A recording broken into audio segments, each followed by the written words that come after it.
cọ dầu đây. Chủ yếu bên tay phải.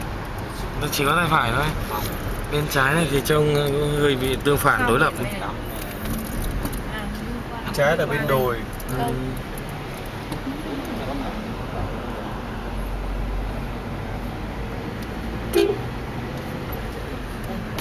Lên xuống.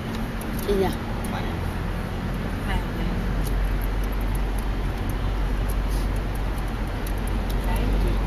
Đi từ từ cho mấy anh chị yên tâm. Đẹp không?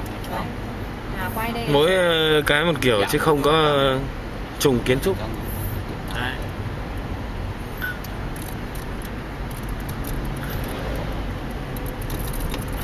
Hồi năm 2002 thì vẫn còn ít thôi, chưa nhiều lắm.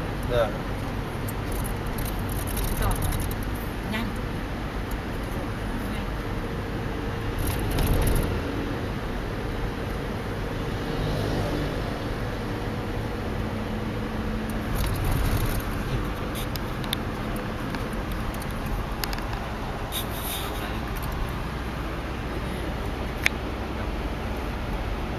Được ba.